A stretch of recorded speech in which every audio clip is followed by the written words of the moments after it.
안녕하세요, 여러분. 내성적인 성격과는 거리가 멀긴 하지만 이렇게 얼굴도 모르는 분들을 향해 첫인사를 하려니 쑥스러워지는 마음은 어떻게 해야 할지 모르겠네요. 저는 30대 후반을 향해 열심히 달려가고 있는 여성입니다. 가끔은 참 이런 세월을 붙잡고 싶어지는 순간이 문득문득 찾아오게 되네요. 하지만 지나간 시간을 다시 되돌릴 수 있는 방법이 있는 것이 아니니 앞으로의 미래를 생각하면서 살아야 하는 게 맞겠죠? 저는 그렇게 생각합니다. 제가 과거로 돌아가고 싶어 하지 않는 이유는 바로 지금부터 말씀드릴 사건이 제 인생을 뒤흔드는 사건이었기 때문에 다시 겪고 싶지 않아서 돌아가고 싶지 않다는 것입니다. 세상에 이런 인간들이 소설이나 드라마에만 존재하는 게 아니라 진짜로 실존하는구나 하는 것을 느끼게 되었습니다. 너무나도 처참한 과거라고 생각이 들어서인지 사이다 복수를 하긴 했지만 다시 돌아가라고 하면 절대로 돌아가지 않을 것 같아요. 어떤 이야기인지 막 궁금하시죠? 지금부터 저의 기가 막힌 이야기를 시작해 볼 테니 끝까지 집중을 놓치지 말고 따라와 주시면 감사하겠습니다. 평소에 어른들이 왜 서로 수준이 맞는 집이랑 결혼을 해야 한다고 하는지 절실하게 깨닫게 된 사건이 바로 저의 결혼이었습니다. 어릴 때는 누가 잘 살고 못 살면 어때? 서로 돕고 도우면서 화목하게 살면 되지 하고 생각을 했었거든요. 물론 저희 집이 경제적으로 부유한 집안이었기 때문에 그런 안일한 생각을 하게 되었을지도 모릅니다. 저희 어머니는 독일에서 유학을 하던 시절에 요리를 배우기 위해서 유럽에 오셨던 아버지와 눈이 맞아서 결혼을 하게 되셨습니다. 어머니께서는 성악을 전공하셨고 아버지께서는 요리 공부를 마치고 한국으로 돌아오셨는데 그때 이미 저를 독일에서 낳아 키우고 계셨던 상황이었습니다. 어머니께서는 한국으로 오자마자 성악가로 이름을 날리기 시작하셨고 지금은 대학 교수로 일을 하고 계십니다. 아버지께서는 청담동에 위치하고 있는 유명한 레스토랑을 운영 중이시고요. 이태리 음식을 전문으로 하는 곳인데 값이 워낙 비싸기 때문에 파스타가 먹고 싶다고 아무 때나 찾아갈 수 있는 그런 레스토랑은 아니랍니다. 전부 다 예약제로 운영을 하고 있기도 하고 아버지께서 워낙 프라이빗한 것을 선호하시기에 유명 인사들 사이에서도 맛집으로 소문이 나 있는 그런 비싼 레스토랑입니다. 아무튼 부모님께서 순탄대로를 걸어오시기도 했고 자리를 잘 잡으신 덕분에 저는 어릴 때부터 아주 부유한 가정 환경에서 구김살 없이 자랄 수 있게 되었습니다. 집도 학군이 좋고 비싸다는 청담동에 있었고 동네 아이들도 좋은 대학에 가는 것이 목표였던 터라 공부를 하며 선의의 경쟁에 대해 배우며 자랐습니다. 저는 대학을 꽤 좋은 학교에 입학을 하고 졸업을 했고 틈틈이 준비했던 자격증들 덕분에 취업 준비를 한 지 얼마 지나지 않아 대기업에 취직을 하게 되었습니다. 대기업의 생활이란 참으로 바빴습니다. 야근도 출장도 그렇고 컴퓨터 앞에서 떠나질 못하니까 몸이 점점 망가지기 시작하더라고요. 제가 또 운동하는 걸 별로 좋아하지 않아서 몸을 방치하다 보니까 20대 때에는 괜찮았는데 30대 중반에 들어서면서부터 몸이 힘들다는 게 절절하게 느껴졌습니다. 그래서 동네 헬스장을 알아보고 개인 PT를 등록해서 다니기 시작했는데 저의 개인 트레이너였던 남자분과 운동하면서 정이 싹 텄고 연애를 시작하게 되었습니다. 헬스 트레이너이긴 했지만 등록하는 손님이 꽤 많은 헬스장이 아니라서 그런지 매일같이 전단지를 돌리며 홍보를 하는 모습이 좀 힘들어 보이긴 했습니다. 어느 날은 저에게 운동이 좋아서 시작한 일이지만 다른 부가적인 일이 더 많은 것 같아서 힘들다며 다른 일을 알아볼까 하고 진지하게 고민을 하더라고요. 그런데 운동만 줄기차게 했던 사람이라 할 줄 아는 것이 별로 없었고 취업에 뛰어들자니 마땅히 취업을 할 만한 곳이 없었던 것입니다. 그래도 용기를 가지고 입사 지원서를 내고 면접을 보러 다니곤 했지만 결국 취업이 되지 않아서 원점으로 돌아와 헬스 트레이너 일을 계속하게 되었습니다. 엄청나게 우울해하면서 미래에 대한 불안함에 슬퍼하는 남자친구를 제가 옆에서 내내 지켜주고 달래주고 하면서 저희의 연애 시간을 보냈습니다. 그렇게 1년이라는 시간을 넘게 만나다가 이렇게 계속 우울해하기만 하면 안 되겠다 싶어서 너무 사랑하는 마음에 제가 든든한 벽이 되어주기로 결심을 했습니다. 저는 남자친구에게 결혼을 하자고 프로포즈를 하게 되었고, 남자친구는 제 프로포즈에 깊은 감동을 받았다며 저와의 결혼을 약속하게 되었습니다. 남녀가 바뀐 것 같다는 생각이 드실지 모르겠지만 사실 누가 먼저 프로포즈를 하는 게 무슨 상관이겠습니까? 그때는 그렇게 생각했습니다. 앞서 말씀을 드렸지만 저희 집은 꽤 부유한 집이었지만 사실 남편의 집은 저희 집과는 전혀 다른 사정을 가지고 있었습니다. 남편이 헬스장에서 열심히 벌어온 푼돈을 가지고 시부모와 신우까지 4명의 식구가 방이 2개밖에 없는 빌라에서 살고 있었던 것입니다.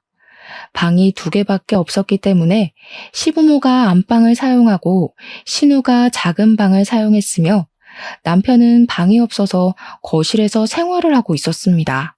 남편은 본인만의 공간이 없어서 너무 힘들었다는 말을 자주 했었는데 그 말의 끝은 결혼을 빨리 해서 집을 나가고 싶다는 결혼으로 자리를 잡았습니다.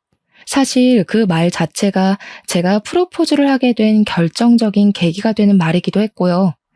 어릴 때부터 늘 항상 저만의 공간을 가지고 있었던 저로서는 거실에서 생활을 하는 남편이 너무 안쓰럽게 보였고 빨리 공간을 만들어주고 싶었습니다.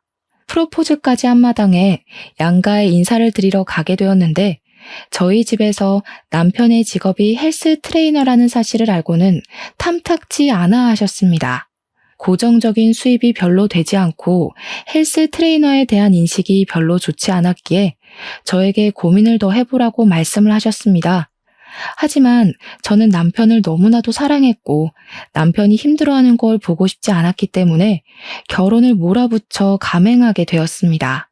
물론 저희 부모님께서도 사람 보는 눈이 있고 연륜이 있었기에 저를 말리신 것이겠지만 아무것도 모르는 제가 그 염려를 무시하게 된 것이었습니다. 그게 정말 큰 실수였다는 것을 머지않은 시간 만에 깨닫게 되었고요. 제가 참 불효녀죠. 그 당시에는 양가 상견례를 하는 자리에서 연신 눈물을 훔치며 집에 돈이 없어서 한 푼도 지원을 해줄 수 없다는 시모가 너무나도 안타까웠습니다. 누가 준비를 하던 돈이 있는 사람이 준비를 하면 장땡이라고 생각했던 치기 어린 마음에 시부모에게 제가 알아서 다 하겠다고 호언장담을 했습니다. 저희 부모님은 제가 생각 없이 뱉어낸 말에 무척이나 어이없어 하셨지만 그 자리에서 뭐라고 꾸짖을 수가 없으니 참으시더라고요. 시모는 제 손을 꼭 잡고 부족한 자기 아들을 거둬줘서 고맙다고 잘 지내보자고 몇 번이나 저에게 말씀을 하셨습니다. 시작부터 공이 정방향으로 잘 굴러가는 듯한 느낌을 받아서 너무 행복했습니다. 신우도 저에게 언니가 생긴 기분이라 좋다고 해맑게 웃으면서 말을 하는데 이게 바로 결혼이고 가정과의 화합이구나 하는 생각이 절로 들었습니다. 저에게 친언니처럼 생각하고 따르겠다며 애교를 부리는 어린 신우를 보면서 저와 남편은 훈훈한 분위기를 느꼈지만 우리 부모님만 별로 좋아하지 않으셨습니다. 저는 그냥 별 생각 없이 딸을 시집 보내는 게 서운하셔서 저렇게 표현을 하시나 보다 하고 안일하게 생각했습니다. 집으로 돌아오는데 어머니께서 그런 말씀을 하셨습니다. 그 어린 신우도 너무 가식적으로 웃는 것 같은 느낌이 들고 시부모도 빈대근성이 있는 것 같은데 그래도 이 결혼 꼭 해야겠니? 어머니, 이렇게 짧게 만나보고 어떻게 사람의 본성을 다 파악할 수 있겠어요? 엄마가 오해하는 거예요. 저는 어머니의 생각이 너무 깊은 거라 치부했지만 결혼을 준비하면서 어머니가 하신 말씀이 어떤 뜻인지 조금 느낄 수 있게 되었습니다. 남편과 결혼을 준비하면서 당연히 예물을 골라야 했기에 웨딩 반지를 보러 주얼리숍에 갔는데 시모가 따라온 게 아니겠습니까? 와, 언니, 이거 너무 예쁘다. 이 귀걸이 제가 하면 진짜 예쁘겠죠? 와, 이 목걸이까지 세트인가 봐. 언니, 저 이거 하나만 사주시면 안 돼요? 다이아가 딱 박힌 귀걸이를 골라 잡더니 저에게 사달라고 하는 게 아니겠습니까? 거기가 웨딩 전문숍이라서 그런지 가격도 한두 푼 하는 게 아니었습니다. 제가 신우에게 선물로 줄 만한 가격은 절대 아니었고 평소에 끼고 다닐 수 있는 디자인도 전혀 아니었습니다. 애둘러서 거절을 했는데 신우가 이런 거 하나 못 사주냐면서 입을 삐죽이더라고요. 아직 나이가 어리니 뭘 몰라서 그런 거구나 하고 넘겼습니다. 집을 보러 다닐 때엔 더 심각하게 시모가 따라붙어서는 집을 둘러보고 있는데 너무 작다며 큰 집으로 이사를 갈 생각은 없냐고 구시렁거리시더라고요. 방이 4개짜리 집이면 우리가 같이 살아도 좋을 것 같은데. 아니, 신혼집을 보고 있는데 다짜고짜 합가 이야기를 꺼내니 저도 당황스러웠지만 부동산 직원분이 더 당황하셔서 제 눈치를 보기 시작하셨습니다. 시모는 눈치도 없는 건지 일부러 그러는 건지 선심을 쓰듯이 안방은 너네가 쓰고 작은 방은 우리가 쓰고 하면서 은근히 합가 이야기를 꺼내더라고요. 저는 당연히 신혼생활에 대한 환상도 있었고 남편이 집을 떠나고 싶어 했다는 것을 잘 알고 있었으니 딱 잘라서 거절의 의사를 비췄습니다. 어머님, 저희도 신혼인데 부부간에 화합을 해야 하고 합가는 조금 아닌 것 같습니다. 어이구, 나는 너를 딸처럼 생각하기로 했는데 너는 아니구나. 내가 불편하니? 이제 한 가족인데 너무 서운하게 딱 자르는구나. 저는 한숨이 절로 나왔습니다. 가끔은 저를 낳아주신 부모님과 사는 것이 벅차게 느껴질 때도 있는데 남이나 다름없는 시모랑 어떻게 같이 살겠습니까? 옆에서 줄기차게 구시렁거리는 시모의 말을 무시하고 집을 구하는데 한 푼도 보태줄 수 없다는 시댁의 말에 따라 집도 제 명의로 제 돈으로 구했습니다. 제가 또 나름 대기업을 종사하게 된 지 10년 차가 된지라 모은 돈이 꽤 많이 있었거든요. 물론 남편에게는 대출을 받았다고 거짓말을 했고요. 그게 저희 부모님께서 돈을 지원해 주시는 조건이기도 했습니다. 처음부터 돈이 있다는 사실을 밝히는 것은 서로에게 좋지 않게 작용을 할 것 같으니 최대한 대출로 얻은 집이라고 말을 하길 원하셨습니다. 하지만 말과는 다르게 부모님께서는 신혼부부가 어떻게 될지도 모르는 불안한 상황에서 몇 억의 대출은 위험하다고 하시며 돈을 빌려주셨습니다. 남편은 당연히 제가 은행에서 대출을 받은 줄 알고 앞으로 이자를 어떻게 내야 할지에 대해 고민을 하더라고요. 저는 적당히 장단을 맞추며 남편에게 내 명의로 대출을 받아야 하기 때문에 집 명의도 내 명의로 해야 한다고 속이게 되었습니다. 그 이후 혼수를 사러 다닐 때에도 시무랑 신우가 쫓아와서는 우리 집에서 세탁기 건조기 있으면 좋겠다, 공기청정기 좋아 보인다면서 알짱거렸습니다. 그 말이 저에게 사달라고 하는 말인 걸 알면서도 모른 척 했는데 남편이 저에게 슬쩍 그러더라고요. 우리 집 세탁기 15년 된 통돌이인데 매번 거기서 옷 꺼내고 하기가 너무 힘들긴 하더라. 드럼 세탁기 하나 놔드리면 우리 엄마가 좋아할 텐데. 그러면서 제 눈치를 은근히 살피는데 이 남자가 염치가 없다는 생각보다는 귀엽다는 생각이 먼저 들 만큼 제가 남편에게 푹 빠져 있었습니다. 거기다가 직원이 저에게 2개씩 사면 할인을 더 넣어주겠다고 살랑거리는 바람에 시댁에도 세탁기와 건조기를 선물로 놔드리게 되었습니다. 제가 카드로 결제를 하는 걸 보더니 좋아서 어쩔 줄 몰라 하시는데 괜히 제 기분도 좋아지더라고요. 결혼식 전날까지도 사실 저희 부모님은 지금이라도 늦지 않았으니까 결혼을 미루고 싶으면 당장 이야기를 하라고 은근히 저에게 말씀을 하셨습니다. 하지만 결혼식 전날 파투를 낼 신부가 몇이나 되겠습니까? 게다가 저는 남편을 진심으로 너무너무 사랑하고 있었기 때문에 결혼식을 하겠다고 했습니다. 신혼집의 혼수까지 제 돈으로 준비했다는 사실을 알게 된 저희 부모님께서는 시댁이 염치가 없어도 너무 없어서 걱정이라며 저를 살짝 질책하셨습니다. 어떻게 만나도 그런 거지 같은 집안을 만나냐는 식으로 말씀을 하시는데 솔직히 저도 발끈하긴 했죠.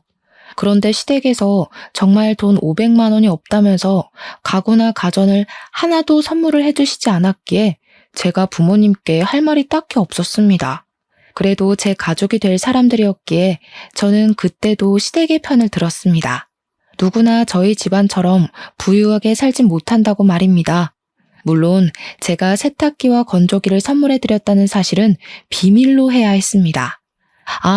제가 딱 한 가지 시부모님께 난감했던 적이 있었는데 저희가 신혼여행을 하와이로 가기로 결정을 내렸거든요. 그런데 시부모님이 해외여행을 한 번도 가본 적이 없다며 하와이를 같이 가고 싶다고 신혼여행을 따라가겠다고 하시는 거 아니겠습니까? 돈이 한 푼 없어서 저희에게 방향제 하나 선물해 주시지 못한 분들이 무슨 돈이 있어서 하와이를 가고 싶다고 하시는 건지 제가 이건 아니다 싶어서 나중에 같이 해외여행을 가자고 신혼여행인데 부부 둘이서만 가고 싶다고 말을 하니까 삐지시더라고요. 나는 살면서 비행기를 한 번도 타본 적이 없어서 해외여행 가보는 게 소원이었다. 아들 부부 갈 때 따라가야 좋은 거 많이 보지 않겠니? 너네만 좋은 거 구경하겠다면서 은근히 비꼬시는데 저는 제가 이걸 왜 고개 숙여가면서 시부모를 설득해야 하는지 이해가 가질 않았습니다. 남편이 나서서 나중에 같이 가면 되지 해외여행 갈 일이 한 번도 없겠냐고 달래고 달래서야 겨우 일단락이 됐습니다. 결혼식을 마치고 신혼여행도 잘 다녀온 뒤에 시댁 친정에 인사를 드리러 갔는데 제가 사온 물건을 보더니 신우가 인상을 쓰는 게 아니겠습니까? 언니 대기업에 다닌다면서 선물이 고작 이게 뭐예요? 화장품? 이런 거 말고 나 명품백이나 하나 사주지. 화장품이랑 가방이랑 가격이 같았으면 명품백으로 사드렸겠죠. 신우, 나중에 가방은 신우가 돈 모아서 사요. 우리 애가 돈 모아서 그런 사치품을 사겠니? 누가 선물을 해줘야 쓰는 거지. 경제적인 차이가 나니까 있는 사람이 없는 사람을 위해 써야 하는 거 몰라? 다음에 해외여행을 갈 때엔 내 선물도 비싼 양주로 사오고 우리 딸 들고 다닐 그 명품백인지 뭔지도 하나 사와라. 그래, 우리처럼 이렇게 바라는 바가 확실한 사람이 편하다는 건 살면서 깨닫게 될 거다. 시댁이랑 등져서 좋은 게 뭐가 있니? 이런 말을 면전에서 들었다고 생각해보세요. 제가 진짜 어이가 없어서 할 말을 잃고 가만히 있었습니다. 그랬더니 남편이 옆에서 실실 웃으면서 다음에 해외에 갈 때는 같이 가서 고르자고 자기 취향으로 고르는 게 좋지 않겠냐고 말을 하더라고요. 아니 누구 마음대로 다음에 해외 갈 때 같이 간답니까? 남편이 처음으로 7푼이 8푼이로 보였습니다. 아무튼 신혼생활은 둘이 있을 때는 나름 꿀을 바른 듯 달달했고 시댁 식구가 껴있을 때는 시궁창도 이런 시궁창이 따로 없겠다 싶을 정도로 악몽 같았습니다. 시댁 식구들의 염치가 남에게 다 져버린 수준인지 만나기만 하면 저한테 이거 해달라 저거 해달라 하면서 요구하기 바쁘셨거든요. 세탁기와 건조기를 사드렸던 게 실수였을까요? 그걸로 만족하지 못한 시부모님은 그 좁은 집에 이것저것 많은 가전을 새로 들이기 원하셨습니다. 요즘 설거지만 하면 어깨가 결리고 팔이 아파서 도무지 집안일을 할 수가 없다. 요즘 보니까 그 식기세척기? 그게 사람 손보다 낫다고 하던데. 어머님, 저희 집에도 식기세척기 없어요. 그래? 그럼 우리 집에도 하나 놓고 엄마 아빠 집에도 하나 놓고 2개 살까? 우리 엄마도 주방일 베테랑인데 그거 하나 있으면 좋다고 하잖아. 제가 진심이냐는 얼굴로 남편을 싸늘하게 바라보니까 눈치 없는 우리 남편은 헤헤 웃으면서 뭐가 문제냐는 식으로 저를 바라보더라고요. 정말 이럴 때 보면 머릿속에 뭐가 들었는지 궁금할 정도로 좋게 말하면 천진난만, 나쁘게 말하면 대가리가 텅텅 비어있는 놈 같았습니다. 남편이 한 달에 벌어오는 돈이라고 해봐야 끼케야 250만 원이 안 되거든요. 그것도 고객 유치가 되어야지만 받을 수 있는 돈이었고요. 제가 버는 돈은 400만 원 가까이 되는 돈이었고요. 남편이 고객 유치가 안 되는 달에는 한 달에 180만 원을 겨우 벌까 말까 했어요. 기본급 자체가 애매하다고 생각해야 할 정도였고 영업을 열심히 해야지만 돈을 벌 수 있는 구조였기 때문에 돈이 늘 부족했습니다. 그런데 우리 남편은 저와 결혼을 한 이후에 시댁 살림에 신경을 안 써서 그런 건지 뭔지 쓰는 돈이 점점 늘어나고 있었습니다. 헬스 트레이너들은 유행에 민감해야 한다고 하면서 옷을 어찌나 사입어대는지 집에 택도 안 뜯은 옷들이 수두룩할 정도였습니다. 거기다가 요즘의 영업을 전부 SNS를 통해서 하는 거라며 하루 종일 손에서 휴대폰을 놓지 않고 생활을 하니 얼마나 꼴보기가 싫겠습니까? 하지만 저는 남편을 진심으로 사랑했고 모든 허물을 감싸줄 수 있다고 믿고 있었기 때문에 남편이 하는 행동에 불만을 가지지 않으려고 백방으로 노력을 했습니다. 하지만 그런 마음을 먹기와는 반대로 시댁에서의 염치 없는 행동은 날이 가면 갈수록 도를 지나치고 있었습니다. 어느 날 우리 아버지께서 저에게 전화를 하셔서 너무 오랜만이라 반갑게 받았더니 시작부터 황당함을 감추지 않으시고 말을 하시더라고요. 아버지께서 평소 통화할 때 그런 식으로 전화를 받자마자 이야기하시는 경우가 거의 없기에 저는 무슨 일이냐고 바로 여쭈어 보았습니다. 어제 사돈 어른들이 우리 식당에 찾아와서는 예약도 없이 다짜고짜 식사를 하겠다고 하시는 게 아니겠냐. 거기다가 무슨 친척분들을 죄다 끌고 밥을 달라고 소리를 치는 것도 모자라 내가 평소에 행사 때에만 열어두는 룸에다가 10대 명의 손님들을 모시게 됐지. 사돈 어른들이 코스 요리를 싹 시키시길래 웬일인가 했더니 글쎄 돈도 안 내고 잘 먹었다고 인사만 하고 쏙 사라지는 게 아니겠냐. 내가 황당해서 원. 그렇다고 우리 딸 시집살이 당할까 무서워서 돈 내라고 소리도 못 지르고 된통 당했다. 친척분들까지 싹 끌고 가서는 무전취식을 했다는 말에 제 얼굴이 다 화끈해지고 있었습니다. 제가 너무 놀라서 시댁에 전화를 하겠다고 하고 아버지와의 통화를 마무리하고는 바로 시모에게 전화를 걸어서 어제 있었던 일에 대해 여쭈어 보았습니다. 정말 친척분들을 죄다 끌고 가서 공짜로 코스 요리를 먹고 온 것이 맞는지 재차 확인을 하는데 시모가 저에게 버럭하시면서 말을 하시더라고요. 그런 걸로 치사하게 돈 내라고 하시든 가족끼리 정도 없이 그거 재료값 얼마나 한다고 돈을 내라고 그러냐? 내가 재료값 드린다고 해. 어머님, 재료값 때문에 이러는 게 아니라는 거 아시잖아요. 저희 아버지께 미리 말을 해주신 것도 아니고 다음부터는 이러지 마세요. 가족 좋다는 게 뭐냐? 이런 일이 있을 때마다 어깨도 살려주시고 하는 거지. 딸 좋다는 거 다 뻥이네 뻥이야. 저희 아버지를 갑자기 거짓말쟁이로 치부하는 것도 어이가 없고 저도 어설프게 대꾸를 했다가는 이런 일이 반복될 것 같아서 세게 말을 했습니다. 어머님, 저희 아버지 식당 정말 고급 식당이라 예약 없이는 갈 수도 없어요. 그런데 시부모님 오셨다고 일부러 열지 않는 룸까지 열어주신 거라고요. 그 정도로 대접을 받으셨다면 고맙다고 생각을 하셔야지. 지금 저한테 이렇게 뻔뻔하게 나오시면 안 되죠. 뭐야? 뻔뻔? 우리가 남도 아니고 특별한 손님인데 시댁 무서운 줄도 모르고 그런 소리를 해? 이런 식으로 나오는 건 아니라고 생각한다. 끊자. 시모는 답이 정해진 사람인 것 마냥 애처럼 굴었고 저는 시모를 설득하는 일을 포기하게 되었습니다. 저희 어머니께서는 성악을 전공하신 뒤 성악가로 이름을 알리시다가 지금은 대학 교수로 일을 하고 계시는데 몇 년에 한 번씩 독창회 공연을 올리시곤 하십니다. 후배들을 데리고 양성을 하신다는 명목으로 자선 공연처럼 하시는 건데 이번에도 공연을 하신다고 하시며 저에게 초대장을 줄 테니 보러 오라고 하셨습니다. 평소에 어머니께서 노래를 부르는 모습을 가장 좋아했던 저로서는 몇 년에 한 번씩 오는 이 공연이 무척이나 기대되는 공연이었습니다.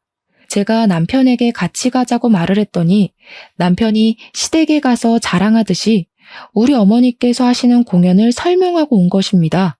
그러니 신우가 갑자기 자기도 평소에 그런 클래식한 공연을 보는 게 소원이었다면서 친구들을 데리고 가도 되겠냐고 물어보더라고요. 우리 신우가 아이돌 좋아하는 건 알았지만 클래식에도 관심이 있는 건 전혀 몰랐던 터라 의아했긴 했지만 경험이라는 것은 중요하니 알겠다고 했습니다. 티켓은 제가 구해다 주겠다고 말을 하고 몇 명이나 갈 것이냐고 물어보니까 대충 5명 정도 갈 것 같다고 5장을 달라고 하더라고요. 신우에게 티켓을 전달해주고 저도 설레는 마음으로 남편이랑 같이 보러 갔는데 진짜 티켓 준 걸 뼈저리게 후회하게 되었습니다. 제가 일부러 좌석도 좋은 좌석으로 어머니께 부탁을 드려서 받아낸 티켓이었는데 신우 친구들이 전부 하나같이 문제가 있더라고요. 그냥 SNS에 이런 공연도 즐긴다 하는 걸 자랑하려고 간 것이었는지 한 명은 공연 중간에 전화를 받지 않나, 플래시까지 터트리며 사진을 찍지를 않나, 또 한 명은 코를 골면서 자는 바람에 조용한 공연 분위기에 드르렁 드르렁 하는 소리가 울려 퍼지더라고요.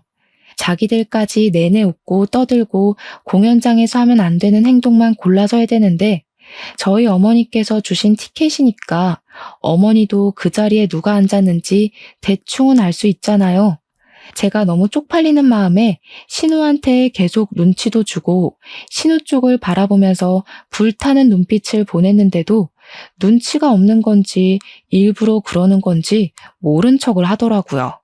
제가 결국에는 공연이 끝나자마자 신우를 찾아가서 이게 무슨 짓이냐고 불같이 화를 냈습니다. 신우 친구들까지 싹 잡아다가 잔소리를 했어요. 공연 기본 매너 같은 것도 몰라요? 누가 공연 중간에 사진을 찍고 전화를 받고 떠들어요. 이런 건 기본 에티켓이잖아요. 친구들 앞에서 망신을 당했다는 기분이라도 들었던 건지 신우가 갑자기 얼굴이 새빨갛게 달아올라서 저에게 큰 소리를 치더라고요. 언니는 돈이 많아서 이런 공연을 자주 봐서 그런가 본데 저는 처음 오는 거니까 당연히 모를 수도 있지 않아요? 뭐가 그렇게 당당해요? 영화관도 안 가봤어요, 신우는? 여기가 무슨 아이돌 콘서트도 아니고. 그런 행동을 하면 안 되는 건 다들 눈치껏 알아요. 지금 저한테 눈치까지 없다고 하시는 거예요? 돈 많은 사람들이나 고급스럽게 즐길 줄 아는 거다. 이런 말씀? 제가 그렇게 비약한 적은 없는데 신우 자격지심이 너무 센 거 아니에요? 언니, 말이면 단 줄 알아요? 지금 제 친구들 앞에서 제 인성까지 깎아내리는 건 너무한 것 같네요. 어떻게 제 친구들 앞에서 이런 쪽팔림을 줘요? 언니 평소에 나를 가족이라고 생각 안 하는구나? 내가 뭐 언니한테 잘못한 거 있어요? 어떻게 이런 자리에서 그런 말을 아무렇지 않게 해요? 사이코 같아. 저는 정말 너무나도 당황스러워서 기가 막히더라고요. 누가 보면 제가 괜한 트집을 잡아서 신우를 골탕 먹이고 쪽팔림을 주기 위해 한 행동인 줄 알겠어요. 저는 신우에게 영화관을 운운하면서 알아듣게 설명했다고 생각했는데 신우 눈에는 제가 그냥 신우를 마음에 안 들어 해서 이런 소리를 한 것이라 느꼈나 보더라고요. 도대체 제가 왜 신우한테 일부러 이런 소리를 하겠습니까? 하지만 알아듣게 말을 해도 이미 색안경을 끼고 바라보는 신우 때문에 대화가 되질 않았습니다. 신우가 오히려 방방 뛰면서 저를 나쁜 년으로 몰고 가는데 제가 속이 답답해서 미치겠더라고요. 남편도 옆에서 저한테 친구들이랑 다 있는 자리에서 말을 너무 심하게 한 것 같다면서 신우 편을 드는데 이런 남자를 뭘 믿고 결혼했나 싶었습니다.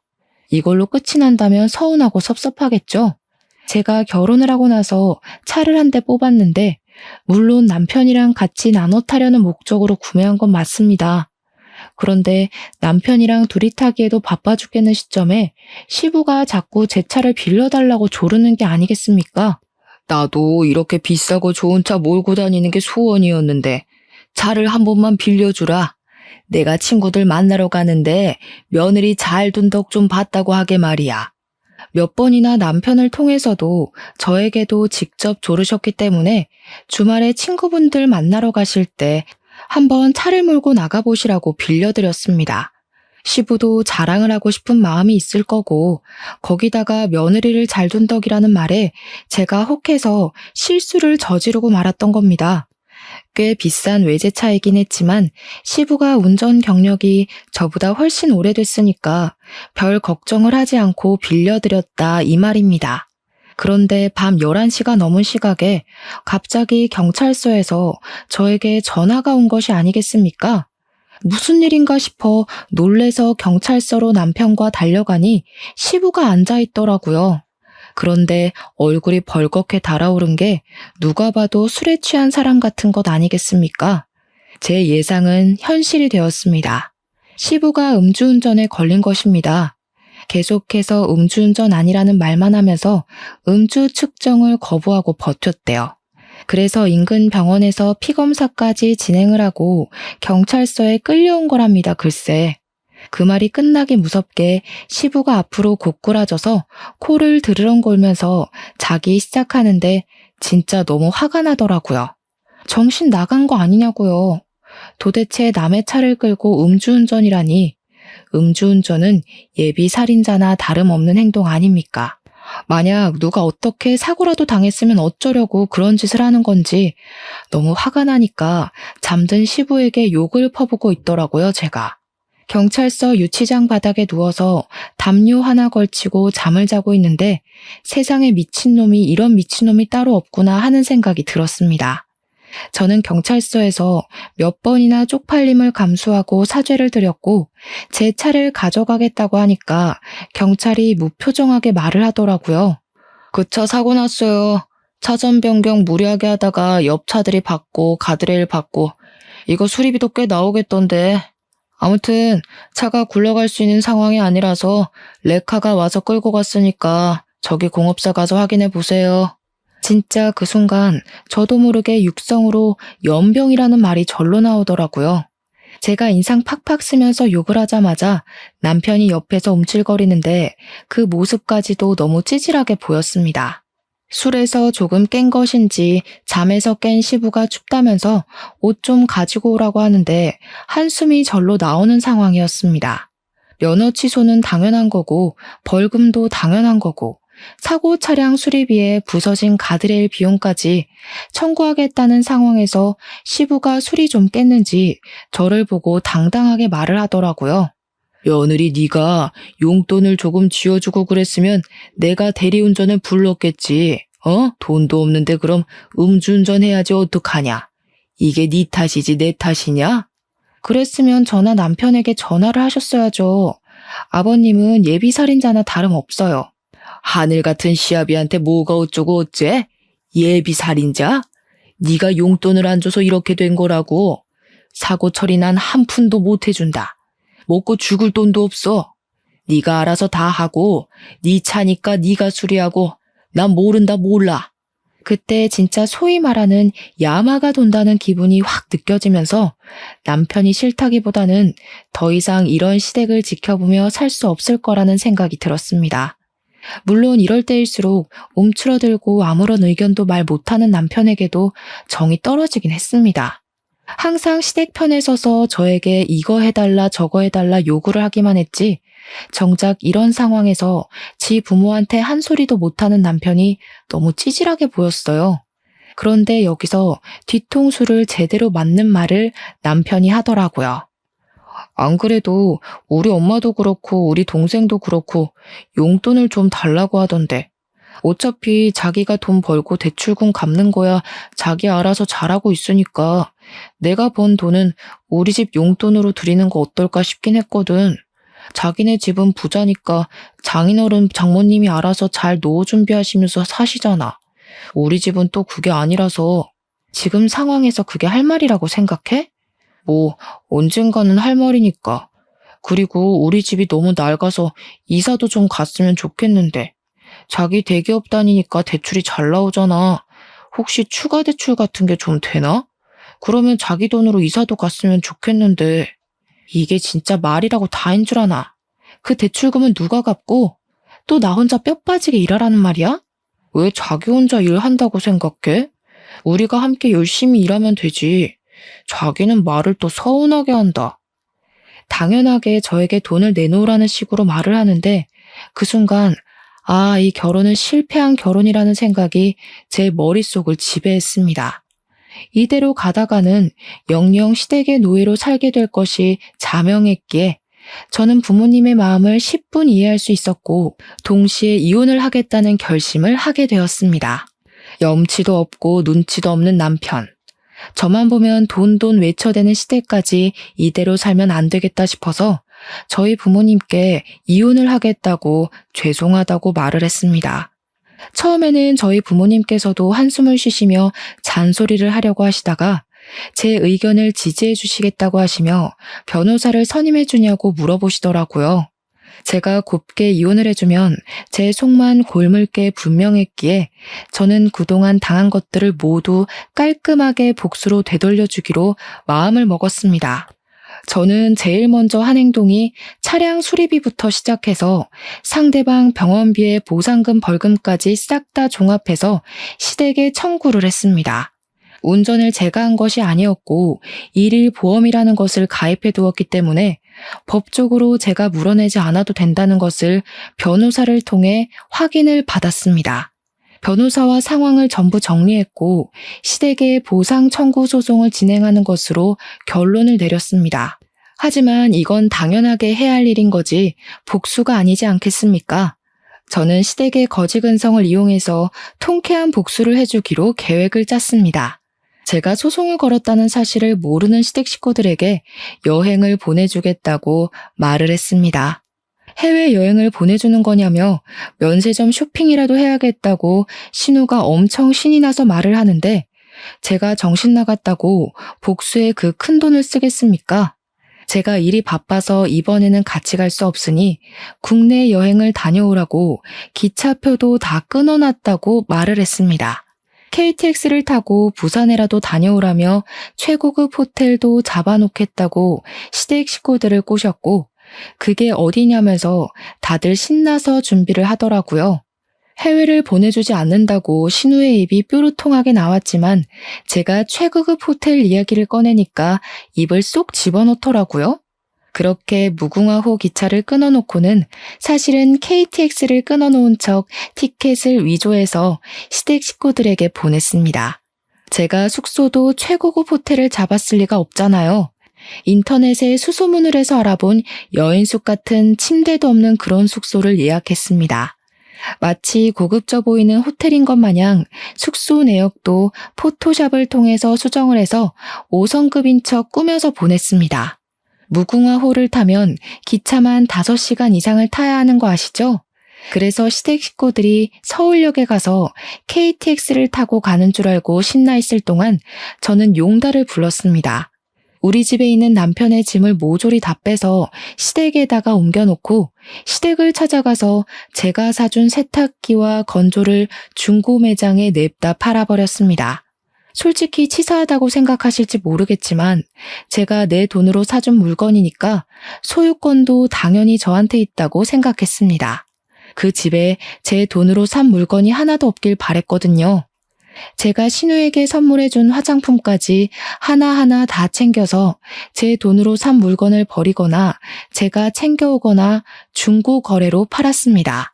저는 바로 부동산에 들러서 집도 내놓고 제 짐까지 싹 빼서 친정으로 옮겼습니다.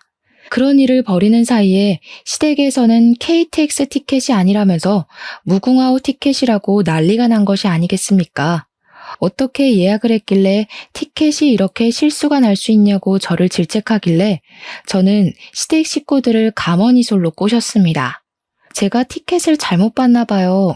이상하네, KTX였는데.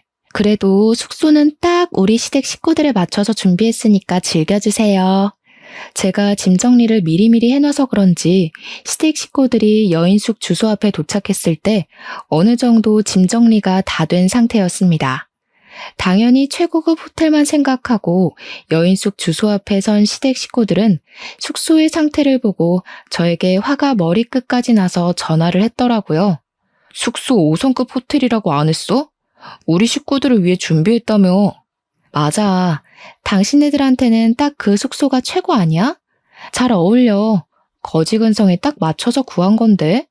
뭐? 거지근성? 너 지금 말 다 했어? 정신 나간 거야? 정신 안 나갔는데? 지금 나 완전 제정신이야. 그리고 너무 안성맞춤 아니야? 언니, 이게 무슨 짓이야, 진짜. 나 친구들한테 5성급 호텔 간다고 자랑 다 해놨는데 어떻게 책임질 거야?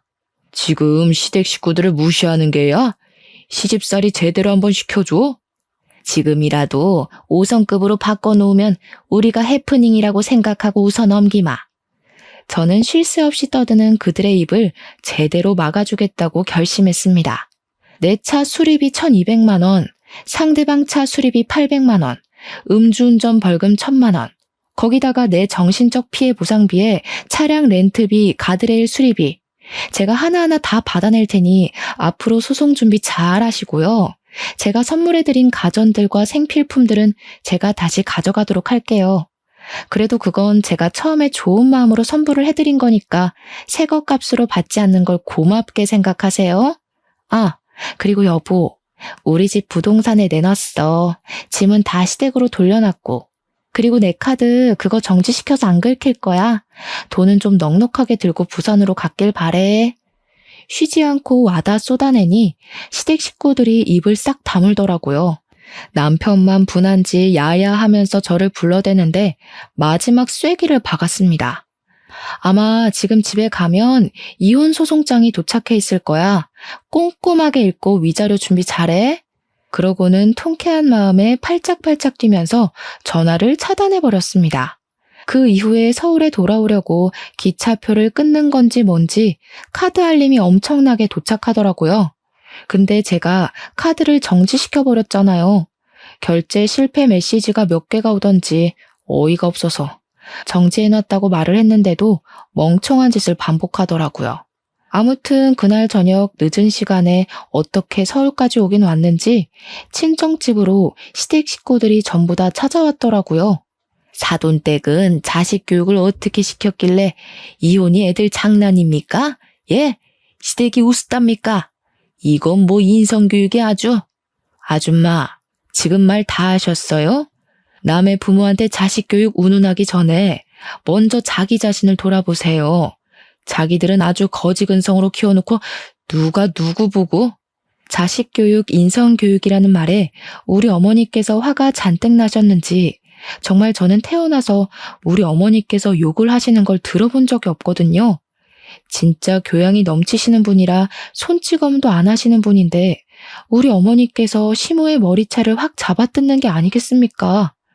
저랑 아버지랑 진짜 둘 다 너무 놀라서 말리지도 못했어요.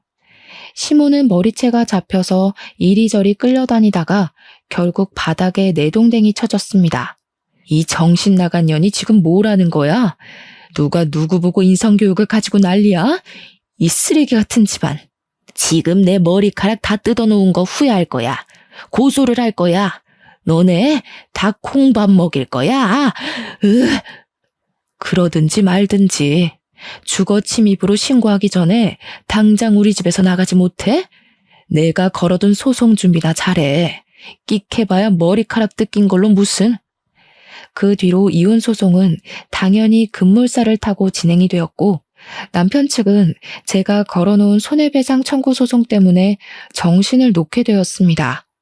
저의 회사며 집이며 찾아와서는 집 팔아봐야 벌금 내고 뭐하고 하면 돈 한 푼 안 남는다고 한 번만 봐달라고 온 가족이 울면서 사정사정을 하더라고요.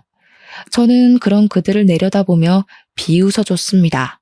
우리 집 팔면 정말 오갈 곳도 없어. 우리 아빠 가게에서 밥 처먹고 간 친척들은 어디 갔대? 어떻게 그 사람들한테 신세를 져. 제발 한 번만 봐주라. 너네 집 잘 살잖아. 이거 푼돈이잖아. 세상에 몇 천만 원이 푼돈인 사람이 어디 있니? 이런 한 장까지도 악착같이 받아낼 테니 그런 줄 알아. 멀어지는 제 뒤에서 울고불고 소리를 질러대는데 아주 속이 시원했습니다. 그 뒤로 유능한 우리 변호사님 덕분에 이혼 소송은 완벽하게 나무로 갈라지는 걸로 마무리됐고 손해배상에 대한 소송은 아직 진행 중에 있습니다. 조만간 결과가 나올 거라고 예상하고 있는데 도대체 얼마나 더 거짓골이 될지 궁금해 죽겠습니다.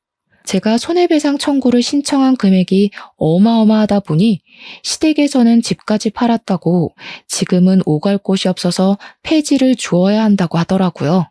하루 벌어 하루 먹고 사는 처지가 되고 나니 저에게 찾아와 적당히 합의를 해줄 수 없냐고 물어보는데 제가 그들의 처지를 불쌍하게 생각할 필요가 있을 리 없죠. 울고불고 비는 꼴이 얼마나 우습고 초라하던지 제 발밑에서 벌벌 기는 그 사람들의 앞에 살포시 5만 원짜리 한 장 던져줬습니다. 그 돈으로 라면이라도 사 먹으라고 하니 부들부들 떨면서도 그 돈을 소중하게 챙겨가는데 웃음이 터져서 혼이 났습니다.